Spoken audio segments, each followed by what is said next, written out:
Hey, welcome back guys. As you remember from the last video, we were talking about energy systems in the human body, and we have three. I did mention four, caffeine being one of them, especially in today's society where people lead a wannabe busy lifestyle. But a quick recap for you.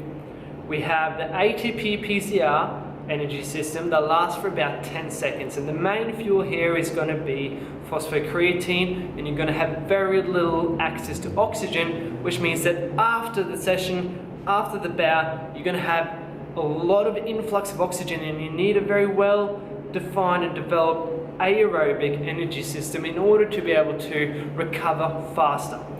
The same goes for the next energy system, which is anaerobic. This lasts for about 30 seconds, and the main fuel here is going to be carbohydrates, or in this case glycogen stored in your muscles. And then you have the last energy system, which is termed aerobic, where you have a constant access of oxygen. It's not a very high intensity, and you can go for a very prolonged period of time because of all the energy you find that is burnt in the mitochondria of your cells and produced in the mitochondria of your cells, being free fatty acids. From here, I also need you to remember that if you look at a marathon runner, they still need access, even cyclists, and long distance runners, swimmers, everything, they still need access to the ATP PCR and the anaerobic systems to do sprints and to do bursts, to break away from the main pack in a cycling race. So they don't work separately, they all work together.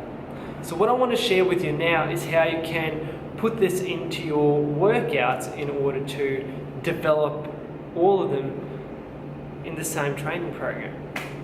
So what I want you to do is that if you decide to do a lot of high intensity exercise, I want you to do that early in the week and at the start of your sessions, not at the end, or not on a Friday or a Saturday, but I want you to do it early in the week and before your sessions, because it is often very high skill based and it's also very high intensity based, which means that if you haven't done a lot of exercise and you don't have your sleep patterns, your nutrition and all that kind of stuff down pat, you're going to struggle recovering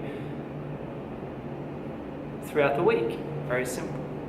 Then aerobic kind of exercise, that's for most of you going to be either a longer distance kind of sprint, 100, 150, 200 meter sprints, or it's going to be your weights training. I'm going to stop you right there. I want you to look at your training program now and what you're currently doing. Does it fit with what we just discussed? If not, how can you change it? I'll see you in the next video.